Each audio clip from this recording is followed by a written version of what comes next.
According to UNICEF, children make up half of all refugees from the war in Ukraine, and it's estimated that more than 2.5 million children have been internally displaced within Ukraine.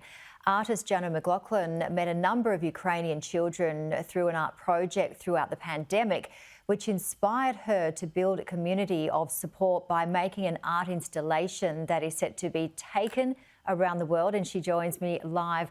Janno McLaughlin, thank you so much for joining us. How are you? Oh, thank you, Janie, for having me on today.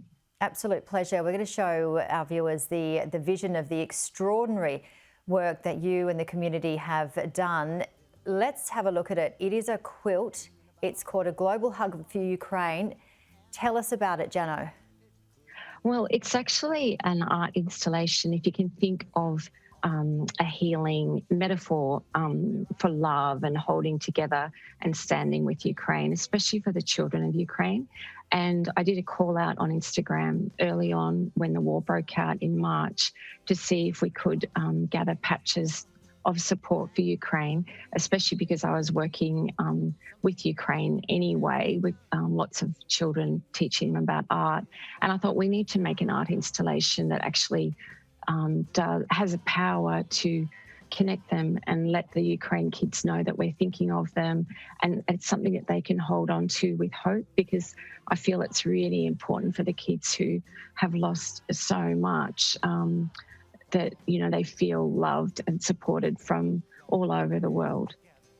So tell us about the theme, which is sunflowers, hope, peace, and the response that you received, because looking at that is just an incredible length, and I believe it's pretty much double that since when you shot the vision.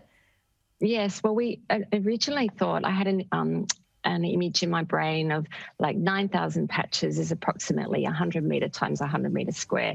And originally I was thinking, oh, we need to wrap these awful the bomb sites, in Bucha, the places of atrocities, the mass graves.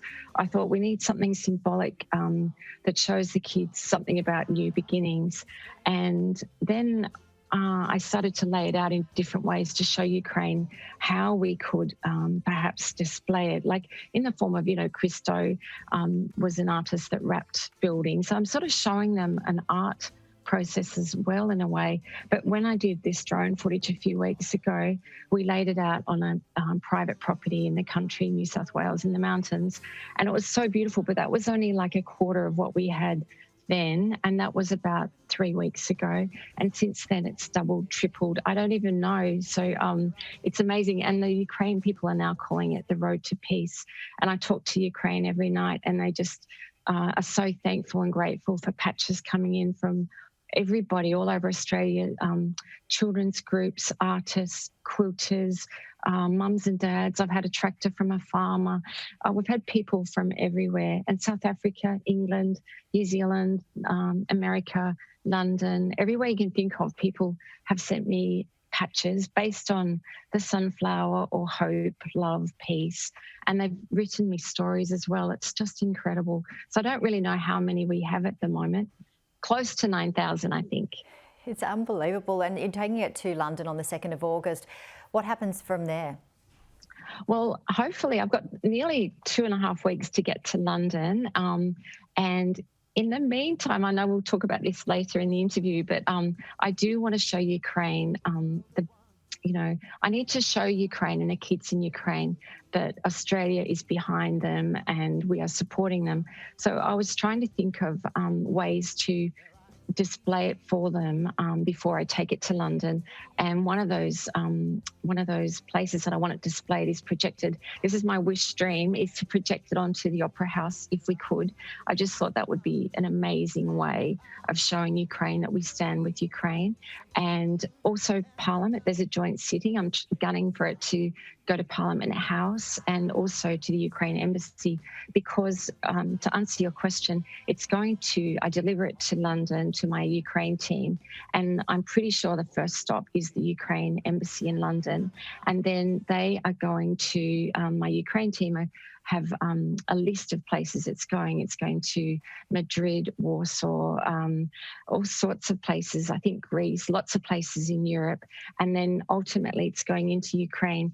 And the wish was for it to be displayed in Independence Square in Kyiv, in Ukraine, on Ukraine Independence Day, which is August 24, I think. And now I'm not sure how that is going with the war deteriorating and just the atrocities that are happening everywhere. I'm not sure of the date it's actually going in, but I'm pretty sure it will go into Ukraine, somewhere in Ukraine for Independence Day. And then ultimately it will go across, once the war is won, and I have to keep saying that because Ukraine really believe that they're going to win the war. And I'm hoping, the world is hoping that, yes, they've got to win the war. And the quilt will then be sent out to cultural institutions across Ukraine.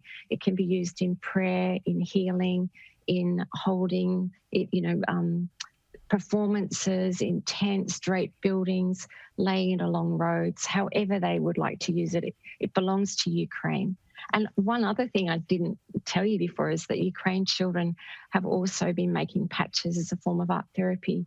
And they have sent us, I've got big boxes that are coming any day that I need to sew into our quilt and then take it back to them. So the reason they've sent me patches from Ukraine is that they want it sewn into our quilt, and all our patches will sort of hug their patches in a way, and then it will go back to Ukraine. So it's all happening pretty fast now, and we've got sewing machines going around the clock trying to get it done for me to get on the plane on August the 2nd. Well, congratulations on making such a difference and bringing the community together. And as you said, that you are wanting to submit, certainly to propose that it will be on the Sydney Opera House. And certainly we wish you all the best with that, because as you said, it certainly represents our country and how so many people here in Australia are really supporting the Ukrainians. And well done. And we can't wait to hear more on how it goes. And for more information, where can people head to if they want to? Well, the easiest thing for people, I hope this is okay to give my Instagram, it's Janno Art, JANNOART. We put updates on that every day, and that's the easiest way to contact us, because please, there's still time to make patches. If you can get your paints out, sewing things, whatever it takes, get them to us. The address is on my Instagram on practically every second post. So if you just go through that, you'll find out where to send the patches. And every patch that comes to us will go to Ukraine. If it misses my flight going with me, then I'll gather them all, sew them up and send it over with, pack and send or FedEx or something like that after. But I'm determined to send every patch through that people have gone to the effort to make to us. And we'd love it. So please bring on the patches. Thank you. And how's it been in terms of people and how they're feeling, being able to provide a patch for you and all different demographics? It must be, bittersweet with emotions. Well, it's actually, I was going to show you, I won't read it out to you, but every patch that comes to us, I've got to show you this one. Every patch that comes to us comes with a story. And these, I don't know if you can see this, there's a couple of, you probably can't see it with the webcam, but we get patches with stories attached to them. And the stories are incredible. I think we need to make a book out of the stories and the patches that are sent to us, because so many people have found healing in making the quilt. Not only the kids in Ukraine that are being healed by making a mark and making a patch for us to send, it's the makers in Australia and across the world that are also sending us stories to say that they were really feeling helpless and hopeless at home, watching the atrocities, not sure what to do. I know people are sending money, but there's something about therapeutic about making a patch, writing a letter, sending our love, and all the letters are going to go to Ukraine with the patches as well. And so the people in Ukraine and the kids will see the love and hear the stories and the connection. There's a lot of Ukrainian people in the diaspora in Australia. I just had the most beautiful family stay with me that had survived Bucha, and the stories that they were telling me are just so horrific and heartbreaking, and yet the children just want to play and they just want to be children, because so many kids have lost their childhood. They've seen things that children shouldn't see, and all they want to do is get back to being kids. So I think the way we can help the children do that is to wrap them in love, look after them. If you meet a Ukraine person, please reach out to them.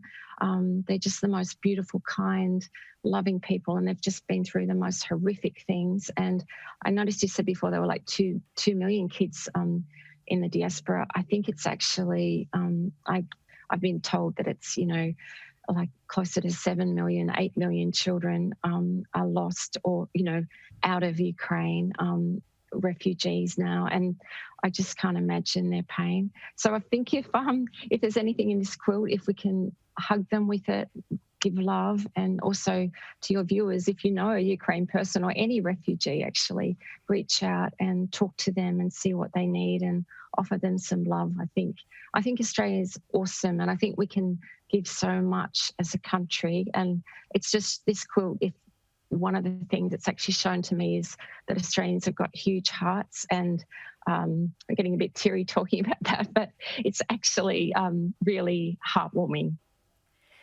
Well, congratulations for setting all of this up. And yes, you're absolutely right. There are so many beautiful hearts here in Australia, and just to be able to give back, it really does feel good, and to provide that hope. Good luck with the journey, and we look forward to hearing more. Thank you so much, Janno McLaughlin. Oh, thank you, Janie. Mwah.